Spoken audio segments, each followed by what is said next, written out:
3, 2, 1...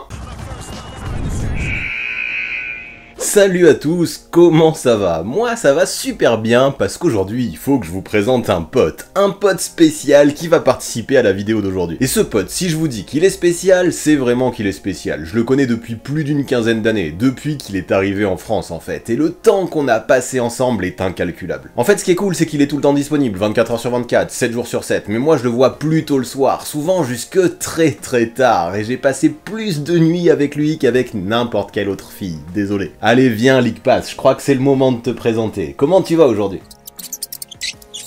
Ouais, moi ça va, merci, mais toi je te sens un petit peu stressé, je me trompe?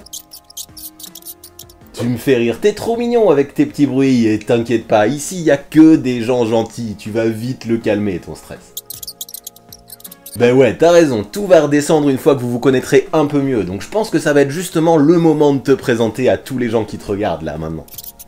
Alors salut, moi je suis le League-Pass. Pour faire simple, je suis juste l'outil ultime du fan de basket. Vous allez me dire que je me la pète, mais un vrai fan NBA ne peut absolument pas faire sans moi, vu que je diffuse tous les matchs, absolument tous, de toutes les équipes, pendant toute la saison. Disposer des chaînes payantes sur la télé, c'est bien, mais ça ne suffit clairement pas, vu que ce n'est pas toi qui choisiras les matchs que tu regarderas. En m'utilisant, tu pourras tout simplement mater l'intégralité des rencontres de ta team préférée. Oui, absolument tous les matchs, en direct si tu veux. Et mieux encore, si tu n'es pas un octambule, sache que tout est gardé dans mes archives. Libre à toi donc de mater les matchs quand tu veux, où tu veux, dans les conditions qui t'arrangent, sur ordi, smart TV, smartphone ou tablette. Tu peux même zapper les temps morts ou accélérer si tu les mates en différé. Tu veux quoi de mieux? Eh bien je vais te dire ce que tu peux trouver d'encore mieux. Avec moi, tu peux même accéder à certains matchs classiques des années d'avant, soigneusement choisis par la NBA. C'est l'occasion parfaite pour revoir Kobe, Michael, Shaq et même certains slam dunk contests de légende. Si toi dans la vie tu fais partie des gens qui au quotidien ont l'habitude de s'ennuyer, t'inquiète, j'ai de quoi t'occuper, et ce pour des années. Et puis allez, faut que je le dise, mes concepteurs sont des génies talentueux et m'ont permis à travers les années de me développer et de devenir un outil ultime de grande qualité. Avec moi tu auras une image au top et tu pourras choisir d'où viennent tes commentaires. Au choix, les consultants de l'équipe à domicile, ceux de l'équipe visiteuse ou encore ceux de la télé nationale pour les matchs qui y sont diffusés, pour plus d'impartialité. L'ambiance totale américaine est garantie, ça c'est certain. Donc vous l'avez capté, difficile de se considérer comme un fan hardcore NBA si on ne possède pas le League-Pass. Alors pour kiffer, mais aussi pour soutenir le 6e homme et l'aider à convaincre NBA Europe de faire de lui leur ambassadeur sur le long terme, un seul moyen, cliquez sur son lien, c'est important. Ça montrera à tout le monde à quel point vous êtes une commune gueudin, mais vu ce qu'il m'a dit, je n'ai plus aucun doute là-dessus.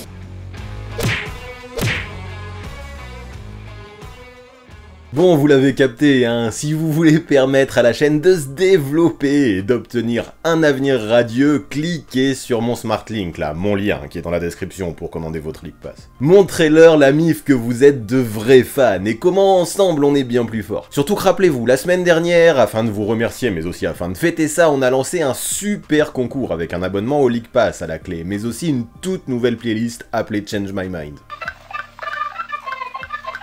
Votre but pour cette fois-ci, c'était de me convaincre que LeBron James et Russell Westbrook pouvaient fit ensemble à LA. Bon, la vérité, c'est que c'était pas trop dur de me convaincre. J'avais fait exprès de lâcher un truc bien provoque, histoire de vous faire réagir sérieusement. Et le moins que l'on puisse dire, c'est que ça a fonctionné. Mais tout ça, là, le débrief du concours, je vous le garde pour la fin de la vidéo. Et ce sera aussi l'occasion de vous donner le nom du gagnant. Et ouais, watch time, tu connais. Mais ce qui est sûr, c'est qu'aujourd'hui, j'ai pu piocher pas mal de choses un petit peu partout pour élaborer mon contenu. Entre ma propre vision des choses, les arguments de Skip Bayless, ceux de Zach Love et aussi tous les mails que vous m'avez envoyés, j'ai pu créer un vrai cocktail qui me plaît bien, et vous allez voir qu'il est détonnant. Alors après cette intro interminable comme je les aime, je vais pouvoir vous y faire goûter à ce cocktail. Alors c'est parti. LeBron James et Russell Westbrook peuvent-ils fit ensemble à Los Angeles ? Alors pour commencer, vous avez l'habitude de ma façon de fonctionner ici, avant de commencer, on plante le décor, et on débute avec Russell Westbrook. Bon déjà on ne va pas le cacher, et on ne va pas mâcher nos mots non plus, il faut l'assumer, le gars est une légende. Y a-t-il vraiment besoin de rappeler ses accomplissements majeurs? Le meneur est juste le premier à avoir terminé une saison sur un triple-double de moyenne depuis Oscar Robertson en 1962. Mieux encore, ce genre de campagne, il en a fait 3 de plus depuis. MVP cette saison-là, Russ c'est aussi 9 sélections All-Star, 9 All-NBA, 2 titres de meilleur scoreur et 3 3 meilleurs passeurs en 13 ans de carrière. D'un point de vue collectif, c'est aussi 3 finales de conférence et une finale NBA disputée en 2012 sous le maillot du Thunder. Sacré CV quand même, non? Alors évidemment, les premières choses qui viennent en tête quand on aborde le cas Russell Westbrook, c'est la polyvalence, qui est due à une énergie phénoménale des deux côtés du terrain. Le mec est un hustler, qui combat du début à la fin d'un match, qui se laisse parfois dépasser par ses émotions pour le meilleur et pour le pire, mais qui, soyez-en sûrs, donnera absolument tout ce qu'il possède pour obtenir la win, et c'est déjà pas mal. Le mot économie ne fait absolument pas partie du dictionnaire du marsupilami, qu'il soit en bonne santé ou non d'ailleurs. Plusieurs fois, lorsqu'il s'est blessé, il a limite fallu le forcer à prendre du repos, ce qui montre une vraie force de caractère. Maintenant, comme je le disais, cette personnalité entraîne du bon, mais aussi du moins bon. Parfois, dans ses accès de colère, Russ peut s'en prendre au ref, avoir tendance à jouer à l'envers, à prendre des shoots hors tempo, hors position, perdant des ballons et envoyant quelques parpaings. Le surnom Westbrick ne vient pas de moi, et ses nombreuses saisons à moins de 45% au tir, toujours avec un gros volume, sont là pour illustrer ça. Mais quand on a le Brody dans son équipe, on sait à quoi s'attendre, on le prend en entier, avec ses qualités mais aussi avec ses défauts. Maintenant, si on creuse un peu plus, est-ce qu'on pourrait dire que ce trait de caractère et cet aspect un petit peu colérique lui fixe des limites lorsqu'il s'agit de gagner des titres? Eh bien on pourrait le croire. Depuis qu'il ne joue plus avec Kevin Durant, malgré des associations avec Paul George, James Harden ou Bradley Beal, il n'a passé qu'un seul tour de playoff en 5 ans, ce qui ne le cachons pas est assez faible. Loin de moi l'idée de lui rejeter la faute à lui tout seul, soyons clairs, mais force est de constater que ça questionne. Ouais, ça questionne, mais tout ça ne l'empêche pas d'être encore à 33 ans l'un des joueurs les plus talentueux de sa génération. Et là l'objectif est clair en rejoignant LeBron James et Anthony Davis, c'est de montrer qu'il peut encore passer des tours de playoff et aller loin dans cette compétition, aux côtés du King notamment, d'ailleurs parlons-en de lui. LeBron vous le connaissez parfaitement, et pour les autres je vous en ai déjà assez parlé, je ne vais pas vous faire l'affront de vous le présenter ou bien de lister son palmarès. Il est probablement le joueur le plus polyvalent all-time des deux côtés du terrain, et son apparition constante pour ce qui est du débat du GOAT n'est pas due au fruit du hasard, c'est certain, croyez-moi. Le Chosen One est un winner absolu qui dans sa carrière a remporté 4 bagues avec 3 équipes différentes. Il est ce genre de gars qui n'accepte pas la défaite et qui dès qu'il échoue repart en mission l'été d'après en se préparant comme un ouf afin de rebondir au plus vite dès la campagne suivante. Et là justement, après une bague remportée avec les Lakers en 2020, la saison 2020-2021 fut-elle bien plus compliquée. Entre sa propre blessure et celle d'AD, les Lakers, malgré un départ tonitruant la saison passée, ont fini par couler. À son retour, le King a bien tout tenté pour remonter la pente en fin de campagne, mais c'était trop tard, c'était peine perdue, et lui non plus n'était pas au top de sa forme, il faut le dire. Les Angelinos ont terminé à la 7ème place de l'Ouest, ont dû passer par le play-in, et après cette saison régulière si singulière, car sous le signe du Covid, un LeBron carbo, on peut le comprendre, a dû échouer avec les siens, et notamment AD, toujours blessé en 6 matchs face aux Suns. Pour la première fois de sa carrière, il fut sorti au premier tour, et ça, aujourd'hui, là, on peut imaginer qu'il l'a en travers. On peut donc facilement penser, là, que pour la saison prochaine, il débarque en mode sanguinaire. Now tell me what you had in mind, Georgie boy. Et puis en plus, là, il faut le dire, c'est le moment parfait, il faut finir sa carrière en beauté. Sur les saisons qui lui restent, en gagnant d'autres titres et d'autres distinctions individuelles, comme le record de points all-time de Karim Abdul-Jabbar qui lui tend les bras, il pourrait définitivement tenter de clore le débat du GOAT. Et avec un 5ème trophée de MVP, qui sait, il aura de nouveaux arguments très sérieux et très solides dans sa besace. Mais la question que tout le monde se pose, légitimement d'ailleurs, c'est est-ce qu'il en est encore capable de tout ça? Et bien pour y répondre, j'aimerais dire déjà que son âge n'a jamais semblé l'handicaper. Bien au contraire, il a toujours su adapter son jeu à son corps, ou vice versa, gros respect pour ça. Bon, depuis sa blessure à la cheville, lui-même annonçait sans souci qu'à bientôt 37 ans, il ne serait plus jamais le LeBron d'avant, mais est-ce que c'est si important? Aujourd'hui, nous avons un joueur peut-être moins athlétique, certes, et encore, mais plus expérimenté et davantage leader. Et puis, vu que là, on analyse le contexte, il faut aller plus loin encore une fois. 3 de ces 4 titres, il les a remportés avec un arrière ball handler et un intérieur besogneux qui peut s'écarter. Coucou Dwayne Wade, Kyrie Irving, Chris Bosh et Kevin Love. Est-ce que là, à nouveau, avec Russell Westbrook et Anthony Davis, il n'aurait pas retrouvé la configuration qu'il affectionne le plus? Là aussi, la question mérite d'être posée. Mais maintenant, rentrons dans le vif du sujet. Autant l'association avec AD a déjà montré qu'elle pouvait porter ses fruits, autant avec Russell Westbrook, il y a tout à prouver. Alors est-ce que ça peut fitter avec le marsupilami? Eh bien, pour le savoir, nous allons soulever les quelques doutes qui s'affichent assez logiquement, à commencer par ce que j'ai appelé la ball dominance. Là-dessus, on peut prendre tout d'abord les propos qu'a récemment lâché lâcher Skip Bayless, même si l'on sait que lorsqu'il s'agit de parler du King, il n'est pas toujours le plus objectif. Pour lui, Westbrook est un scoreur qui a constamment besoin du ballon pour exister. Ses passes décisives, il les doit principalement à sa gravité, à sa capacité à attirer les défenses, ou à son usage rate, et non à un quelconque talent de playmaker. Bien sûr que tout ça, ça peut discuter, mais je comprends quand même très fortement ce qu'il veut dire. Il est vrai que l'an dernier, chacun de leur côté, LeBron James et Russell Westbrook, lorsqu'ils étaient sur le terrain, avaient le ballon en main près de 30% du temps. Si ces chiffres restent les mêmes, ça fera beaucoup. Pour les autres, il ne resterait que des miettes. Voilà pourquoi c'est impossible que ça reste comme ça. Zach Love d'ESPN, qui est un analyste que j'apprécie énormément et que je respecte beaucoup, est lui allé un petit peu plus loin dans sa vision des choses. Ce qu'il dit, c'est que non seulement Westbrook porte beaucoup la balle, mais surtout il tire sans arrêt. Que ce soit à OKC ou à Houston, il lui est arrivé sur des saisons entières de prendre plus de shoots que Kevin Durant ou que James Harden, c'est quand même parlant. Alors après, pourquoi pas, hein, et on pourrait apporter des limites à tout ça, en remarquant que LeBron James, pendant sa carrière, a plusieurs fois montré qu'il pouvait aussi briller sans le ballon. Il peut exceller grâce à son QI basket, sa science du jeu et ses cuts bien sentis. À Miami, par exemple, il a excellé en enfilant ce costume. Sauf que là encore, il y a une question importante à se poser, et à laquelle il est difficile de répondre. Lorsque l'on connaît les déchets que Russ peut commettre lorsqu'il a la balle en main, est-ce que ce ne serait pas une erreur de tenter de l'enlever des mains de LeBron? Avec près de 5 turnovers par match, l'an dernier, le Brody est le joueur qui perdait le plus de ballons de toute la ligue. En connaissant ses stats, est-ce qu'il ne vaudrait mieux pas faire en sorte que ce soit plutôt le King, le ball handler numéro 1? A priori, si, sauf que Westbrook, de son côté, lui, n'a jamais vraiment prouvé qu'il pouvait exister sans la balle. Si on revient à l'an dernier, LeBron James et Dennis Schroeder ont pas mal réussi à cohabiter sur pick and roll en alternant tour à tour les rôles de screener ou de roller. Beaucoup imaginent déjà Russ aux Lakers s'enfiler le même costume que celui de l'Allemand, et pourquoi pas? Ouais, pourquoi pas, sauf que là-dessus, il y a encore pas mal de choses à clarifier. Sur ces 5 dernières saisons, le MVP 2017 n'a jamais terminé une campagne à plus de 20 écrans posés sur le porteur de balle. Ouais, ça fait moins d'un tous les 4 matchs, ce qui est très peu. Pourtant, il en a eu un des joueurs ball dominants, à qui il aurait pu poser des screens, mais non, cette corde sur son arc, il ne semble pas la posséder.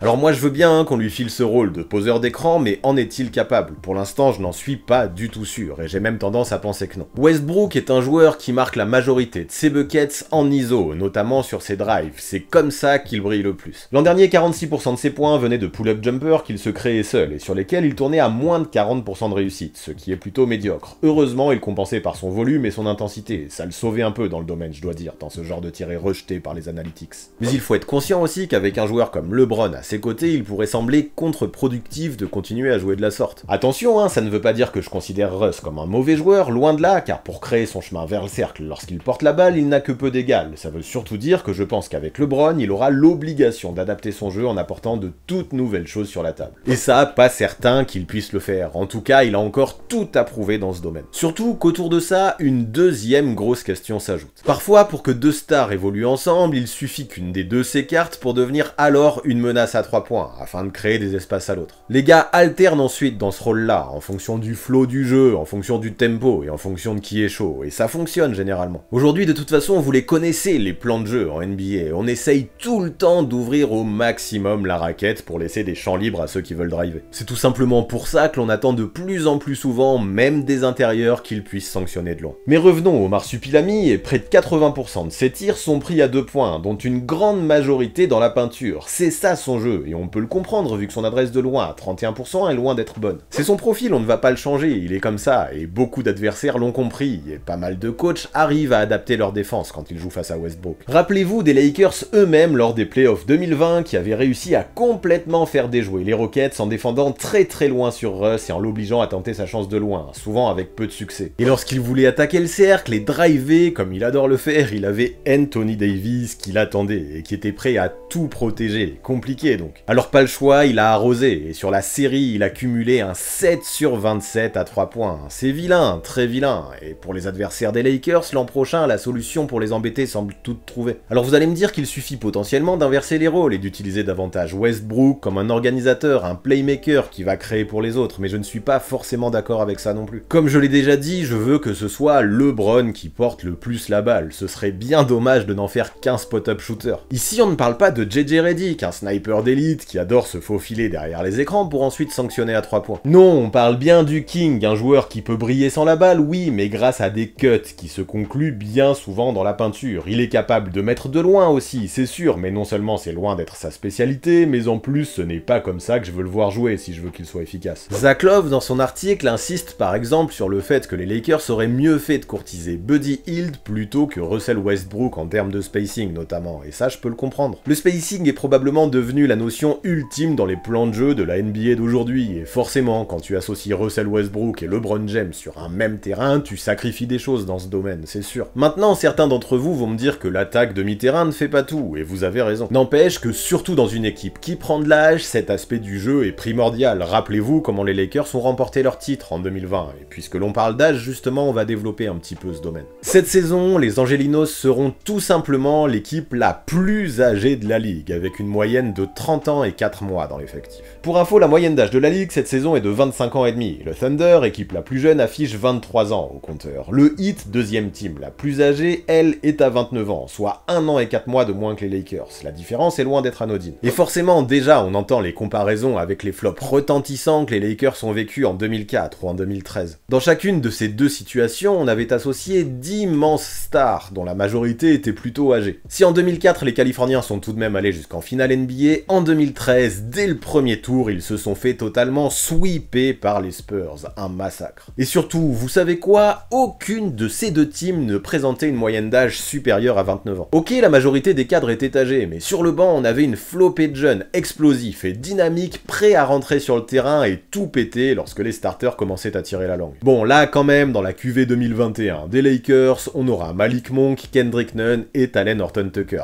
Heureusement, j'ai envie de dire. Ça permettra de vraiment contraster avec les autres dinosaures sur le banc que sont Dwight Howard, DeAndre Jordan, Rajon Rondo et Carmelo Anthony. Et maintenant, je vous vois venir là, avec vos gros sabots. Et voilà, là, je vous ai préparé une paire de sabots. Vous avez tous vu The Last Dance, j'en suis à peu près sûr. Et vous allez me dire qu'en 1998, les Bulls, avec une moyenne d'âge de 30 ans et 4 mois, la même que les Lakers, avaient bien réussi à gagner le titre, devenant alors l'équipe la plus âgée all-time à s'octroyer une bague. C'est tout à fait vrai, mais ce qui est vrai aussi, c'est que les stars de cette équipe, et même les remplaçants, avaient un gros vécu commun, et se trouvaient les yeux fermés dans le triangle de Phil Jackson. Là, cette équipe des Lakers vient de se former, et doit encore trouver beaucoup d'automatismes. Voilà pourquoi les comparer avec les Bulls de 1998 me paraît fort anticipé. En fait, à LA, pour obtenir un Russ de 33 ans, on a dû envoyer Kyle Kuzma, 26 ans, Montrezl Harrell, 27 ans, et Kentavious Caldwell-Pope, 28 ans, à Washington. Ce genre de gars pourrait manquer quand le marathon de la saison commencera à peser sur les organismes. Maintenant, ok, c'est sûr, Anthony Davis n'a que 28 ans et il sauve un peu les meubles parmi les cadres à Los Angeles pour ce qui est de la moyenne d'âge. N'empêche que bon, ce n'est pas ça qui me rassure le plus. Adepte des blessures, l'intérieur n'a jamais joué une seule saison au complet dans sa carrière. Difficile de dire donc qu'il est ce genre de joueur jeune et dynamique sur lequel on pourra compter soir après soir. Franchement, quand j'entends dire certains fans que l'âge du roster californien n'est qu'un détail insignifiant, je me dis qu'ils se voilent un petit peu la face quand même. Parce qu'en vrai, si on fait un premier bilan de tout ce qu'on a étudié jusque-là, je trouve que des tendances se dégagent réellement. Avec tout ce qu'on a dit, on pourrait avoir l'impression que faire venir Russell Westbrook est surtout une tentative désespérée d'ajouter du star power à une équipe qui a galéré l'an dernier. Sur le papier, ça peut paraître super hypant, mais on se demande aussi s'ils ont réellement pensé au fit. Comme on l'a dit, Russ, malgré tout son talent, est un joueur ball dominant, loin d'être spécialiste du shoot, qui peut commettre beaucoup de déchets. Alors ok, par contre, on peut le dire, le gars a toujours réussi à évoluer avec d'autres stars à ses côtés, et c'est tout à son honneur. Kevin Durant, Paul George, James Harden et Bradley Beal ont fait certaines de leurs meilleures saisons en carrière aux côtés de Russ, et tout ça c'est rassurant, sauf que tous ces gars sont d'excellents shooters longue distance, ce qui n'est pas forcément le cas de LeBron.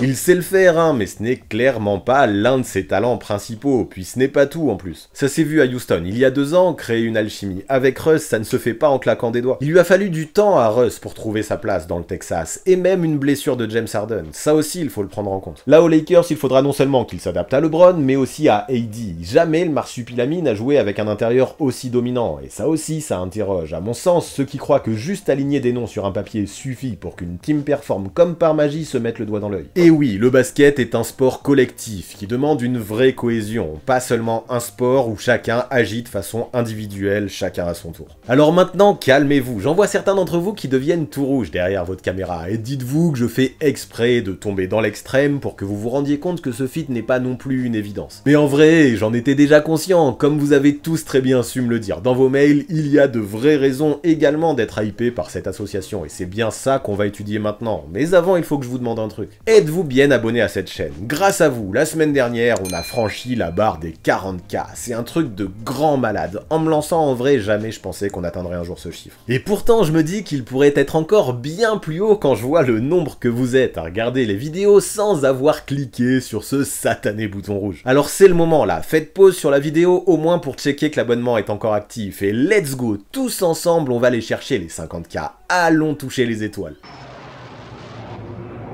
Mais bref, stop l'autopromo et revenons sur les raisons qui peuvent faire qu'à mon sens, nos deux protagonistes du jour peuvent fitter ensemble, à commencer par le playmaking. Et vous allez me dire, comment ça, le playmaking, vu que Skip Bayless a bien dit que Russell Westbrook n'était qu'un scoreur? Eh bien parce que le basket sur jeu placé, même si ça a beaucoup aidé les Lakers à win en 2020, ce n'est pas la seule chose qui existe. Et si vous en doutez encore et que vous voulez des vérifications, parlez-en au Miami Heat de 2013 ou de 2014 par exemple. Rappelez-vous comment ça jouait en Floride ces années-là. Défensivement, LeBron et Dwayne harcelaient littéralement les porteurs adverses pour ensuite tout dégommer, si possible de façon violente et spectaculaire. Et croyez-moi, ce style de jeu a plus que jamais porté ses fruits. Pourquoi ne pas s'imaginer désormais pratiquer ce basket-là du côté de Los Angeles? Parce que faut le savoir, depuis l'arrivée de Frank Vogel aux commandes, les Lakers sont l'une des toutes meilleures défenses de la ligue. Avec un Russell Westbrook ultra énergique, en mode teigne, prêt à se jeter partout et à couper les lignes de passe du meneur adverse, des interceptions il peut y en avoir. Depuis le tout début de sa carrière, il possède des chiffres très intéressants dans le domaine et il n'y a pas de raison que ça s'arrête subitement. Et puis en vrai, même si les changements de possession ne doivent pas forcément passer par un vol de ballon, je me dis peu importe, il y aura d'autres moyens. La saison dernière, Russ tournait quasi à 10 rebonds défensifs par match qu'il savait tout à fait exploiter pour fuser en transition. Malgré encore une fois une efficacité au scoring à questionner, il était tout de même le deuxième joueur après Giannis à être le plus impliqué sur des phases de contre-attaque. Mais qu'est-ce que ça a à voir avec le playmaking tout ça? Eh bien je vais vous l'expliquer tout de suite. Si Westbrook marquait moins d'1 point en moyenne par transition qu'il jouait, un total très faible, ce n'est pas seulement parce qu'il manquait des shoots. Le mec dans ses phases de jeu a tout le temps la tête levée et est toujours prêt à lâcher la gonfle. Un joueur du type de LeBron James en profitera à coup sûr. Puis ce n'est pas tout, hein. Si l'an dernier il lâchait près de 12 passes décisives de moyenne par rencontre, ce n'est pas que dû au jeu sur contre-attaque. Russ, je pense que vous l'avez capté ou vous l'avez déjà analysé, lorsqu'il s'agit d'attaquer le cercle est une vraie tornade.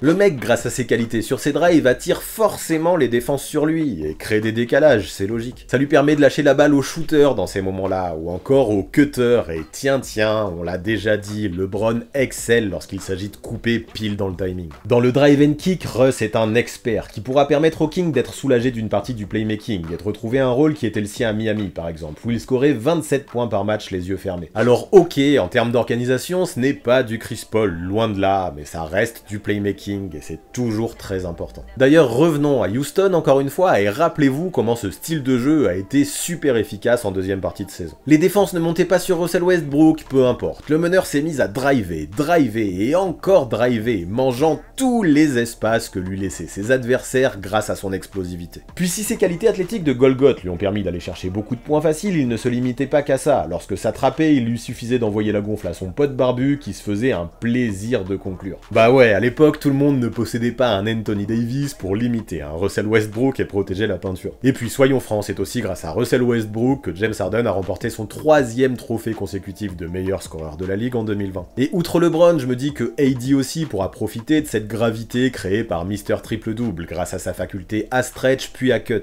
Tout ça c'est super good. Et tout ça, même si bien sûr ça sacrifiera un peu de spacing, ça reste je pense plutôt enthousiasmant. De plus, même si lorsqu'ils sont tous les deux sur le terrain, je veux un LeBron qui soit le ball handler numéro 1, qui a dit que ces deux-là devaient tout le temps être ensemble sur le parquet. L'an dernier, ça s'est vu, lorsque LeBron sortait, et encore pire, lorsqu'il s'est blessé, les Lakers manquaient cruellement de création. Schroeder est très bon pour ce qui est de jouer pour lui, mais pour impliquer les autres, c'est une autre histoire, et quoi qu'il en soit, c'était très irrégulier. Russ, lui, lorsqu'il a les responsabilités, peut faire les deux, et je suis persuadé que Frank Vogel saura construire ses line-up en connaissance de cause pour faire en sorte que tout au long des 48 minutes que dure un match, son attaque continue à être dangereuse sur transition mais aussi sur demi-terrain. Faire des rotations tantôt avec James, tantôt avec Westbrook représente un luxe que la franchise californienne ne pouvait absolument pas s'offrir l'an dernier. Maintenant, on en a déjà parlé, l'âge des Lakers s'est élevé et c'est sûr que jouer comme ça en transition ou en drive and kick demande énormément d'énergie, c'est rien de le dire. Et quand on voit que LeBron et Russ ont 70 ans en cumulé, à eux deux on pourrait facilement émettre des doutes de ce côté-là. Sauf que ceux qui pensent que ces deux joueurs ne sont pas encore surdominants athlétiquement, c'est qu'ils ne les ont pas vus jouer ces dernières années, c'est pas possible autrement. Et je veux surtout parler de Westbrook qui a construit sa dynastie en étant un super energizer, et c'est justement là-dessus que je vais enchaîner. En vrai, quand l'on regarde le Brody sur les 13 ans qu'il a passé dans la ligue, un truc saute aux yeux, il est increvable, même blessé. Encore une fois, je vais revenir sur l'âge, et je me dis que même si ce n'est pas un détail insignifiant, ce n'est qu'un chiffre, je suis bien placé pour le dire. Mais ce qui m'inquiète le plus en fait, c'est plutôt la santé. Comme on l'a dit, avec le temps, le corps de LeBron montre de plus en plus de fragilité, même si c'est sévère quand même de parler de fragilité quand on parle du King, tandis qu'Anthony Davis, lui, attire les blessures comme les étrons attirent les mouches.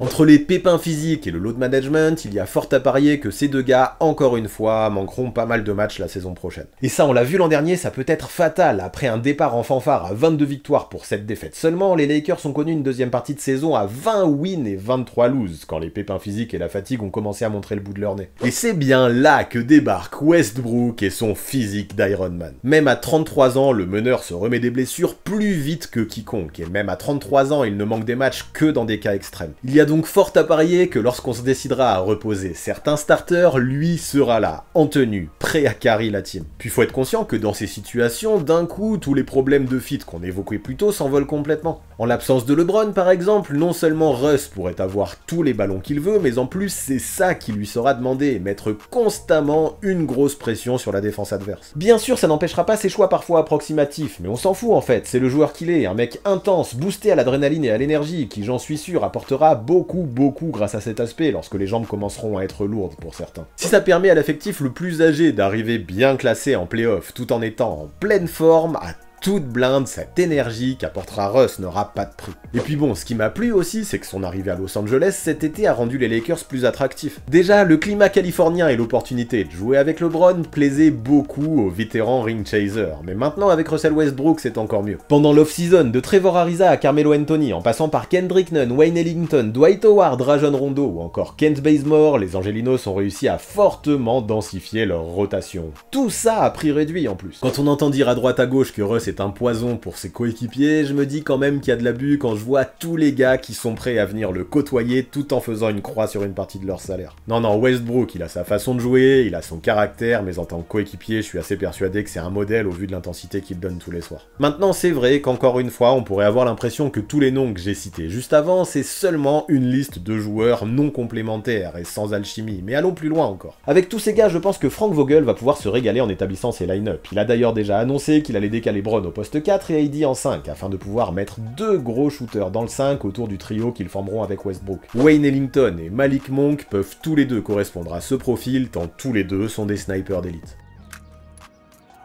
Alors ok, par contre, il manque de taille, mais je m'en fous, la dimension athlétique, James, Westbrook et Davis pourront tout à fait la porter. Et puis de toute façon, si ça ne convient pas, les possibilités qu'aura Frank Vogel seront infinies. Bazemore et Melo, par exemple, eux sont tous les deux des joueurs physiques, qui eux aussi peuvent mettre dedans de loin, pas de souci. Talen Horton-Tucker, de son côté, s'il faut de la défense, aura, j'en suis sûr, un rôle à jouer, tandis que Kendrick Nunn, en 6ème homme, sera là pour tout exploser en sortie de banc, j'aime beaucoup. Disposer d'autant de solutions et de tous ces line-up possible et imaginable, franchement pour un coach ça régale. Alors après, c'est vrai que Westbrook, James et Davis aiment tous un peu scorer dans la même zone, dans la peinture. Mais attention, pour les arrêter, il faudra mettre du monde dans la raquette et tout ça, ça libérera un paquet d'espace aux shooters qu'on vient de lister, ça peut faire très mal. Alors c'est bien de parler du fit entre Russ et LeBron, mais le basket ça ne se joue pas à deux joueurs et pour ne pas être inexact, il faut aussi prendre le roster dans son ensemble. Et là, tout compte fait, je me dis qu'en termes de spacing, pas mal de solutions semblent trouver, d'autant plus qu'à la manière d'un Kevin Love ou d'un Chris Bosh, AD pourrait être amené à stretch de plus en plus, il en est capable. Donc ok, il y a de vraies questions à se poser quant au fit pur entre Russ et LeBron, mais ce n'est pas grave, les autres joueurs du roster apporteront au moins un semblant de réponse, je pense. Du coup, si on fait un bilan global, c'est vrai, tout n'est pas parfait autour de l'arrivée de Russell Westbrook à Los Angeles, et des adaptations seront demandées. Cependant, sur pas mal d'aspects, on vient de le voir, le marsupilami peut apporter des choses primordiales à cet effectif californien, et ça semble enthousiasmant. Alors même si j'ai balancé un concours un petit peu provoque, histoire de vous faire réagir depuis le début, en vrai je ne suis pas forcément inquiet. Bien sûr, j'attends que le terrain apporte des réponses à mes questions, mais je me dis qu'il n'y a pas non plus une infinité de raisons pour lesquelles ça ne se ferait pas. LeBron veut gagner, souhaite que Russ soit lui-même, et semble hyper hypé vis-à-vis de son arrivée. Les deux compères ont d'ailleurs passé une bonne partie de l'été à travailler ensemble, à discuter de leurs rôles respectifs, et ce genre de phénomène ne peut qu'être positif dans une optique de win. Le King sait ce que peut lui apporter Westbrook, Westbrook sait ce que peut lui apporter le King, et je pense que des adaptations seront faites dans les deux sens afin de cohabiter. Non seulement LeBron fera évoluer son jeu en fonction de celui de son pote, mais en plus, en bon leader qu'il est, il saura lui dire les choses et le remettre dans le droit chemin si besoin. Westbrook a beau avoir la réputation d'être une tête brûlée, il n'en reste pas moins un homme mature, qui saura, je pense, se mettre en retrait si ça peut lui permettre de gagner une bague. Ces deux gars font partie des plus gros compétiteurs de la ligue, et rien que ça permet réellement d'être enthousiaste. Leur engagement en match ou à l'entraînement n'a que peu d'égal, et ça peut vraiment leur permettre d'emmener tous leurs potes dans leur sillage. Donc ouais, je ne dis pas que tout sera rose tous les jours, et je le répète, un temps d'adaptation sera forcément nécessaire. En parallèle, comme je le disais avant de trop m'emballer, je veux maintenant des preuves sur le parquet que tout ça peut fonctionner. Les discours et les théories, c'est beau, mais la seule vérité, c'est du terrain qu'elle provient. Mais pour conclure, voir le Brody revenir sur ses terres natales de Californie, aux côtés d'un mec comme LeBron James, forcément que ça me met l'eau à la bouche. Et malgré les doutes qui forcément sont toujours présents, je reste tout de même très optimiste quant au futur de cette association. Voilà pour ce qui est du feat LeBron-Russ à Los Angeles, voilà pour ce qui est de mon 68e Coast to Coast. Ça vous a plu? Vous en pensez quoi de votre côté de cette association? Vous pensez que ça va créer des miracles ou plutôt des catastrophes naturelles, en mode tsunami en Californie? Dites-moi tout ça en commentaire, ça m'intéresse grandement. Mais je ne m'attarde pas trop là-dessus, car je sais très bien que beaucoup n'attendent qu'une seule chose, que je donne les résultats du grand concours Change My Mind. En vrai, j'ai reçu plus de 100 mails, c'était un truc de grand malade, je vous adore en vrai, vous ne vous rendez même pas compte du temps qu'il m'a fallu pour débriefer tout ça. Vous m'avez envoyé de vraies dissertations, des présentations PowerPoint et même des vidéos. J'ai tout lu, tout regardé à la virgule près, soyez-en sûrs. C'était fou, vous avez su faire preuve de créativité, de sérieux, d'originalité, gros respect pour ça. Honnêtement, j'ai été épaté par vos connaissances basket, vous êtes une super commu, le sujet vous le maîtrisiez, ça a été compliqué de choisir, vous êtes beaucoup trop des boss. Alors ce que j'ai fait, c'est que j'ai tenté de négocier avec NBA Europe pour avoir plus d'abonnements au League Pass à vous offrir. Mais pas moyen, j'ai fait tout ce que j'ai pu, ils m'ont dit non. Du coup, ce que j'ai fait, c'est que j'ai sélectionné 10 mails les plus complets selon moi, et tous m'ont plus ou moins aidé à développer mes arguments dans la vidéo du jour. De toute façon, vous êtes beaucoup à m'avoir dit plus ou moins les mêmes choses, et ça se peut que vous vous soyez reconnus à un moment ou un autre, ça m'étonnerait pas. En tout cas, ce qui est certain, c'est que j'aime beaucoup quand vous bossez à ma place, c'est un truc à recommencer ça. Mais bref, je vous le dis, ce qui m'a finalement semblé le plus juste parmi les présélectionnés, c'était de faire un tirage au sort. Donc huissier de justice, ramène-toi. Bon, ne m'en voulez pas, hein, mais je ne vais pas vous faire le coup de l'enveloppe. C'est un peu too much et je pense que ça sert pas à grand chose. Alors stop le suspense, le grand gagnant, c'est Brieux Massicard. Bravo à toi, tu gagnes un abonnement au League Pass. Je te contacte bientôt. Les autres, je suis désolé, je n'ai pas pu faire en sorte que vous obteniez un lot à l'œil, même si je vous le rappelle, j'ai essayé. Par contre, vous vous rappelez, pour vous procurer le League Pass, il y a mon lien en description et j'espère que vous allez cliquer, que vous allez tout faire exploser, je compte sur vous. Merci en tout cas à tous ceux qui ont participé, votre implication m'a vraiment touché, et dans mon cœur, vous êtes tous des vainqueurs. I still love you. Et même si ça ne vous apportera pas grand chose de savoir ça, je tenais quand même à vous le dire. Bref, en tout cas, pour finir, vous connaissez les bails, on s'abonne à la chaîne, on active la cloche pour recevoir les notifications, on lâche un maximum de pouces bleus et on rédige ses meilleurs commentaires. Pour le référencement, la team. Et attention à vous, Maître Nadjar vous surveille et me donnera les noms de tous ceux qui ne le feront pas. Autant dire que tous ceux-là n'auront aucune, mais aucune chance de remporter le prochain concours. Je plaisante bien sûr, je suis pas corrompu. Quoique, faudrait essayer. Et le meilleur moyen pour ça, ce serait peut-être de venir soutenir sur Tipeee. Quelle ordure ce 6e homme, vous y croyez vous? Merci en tout cas à tous ceux qui sont là, mois après mois. Vous êtes le sang de la veine. Et c'est aussi grâce à vous le partenariat avec le League Pass. À très vite.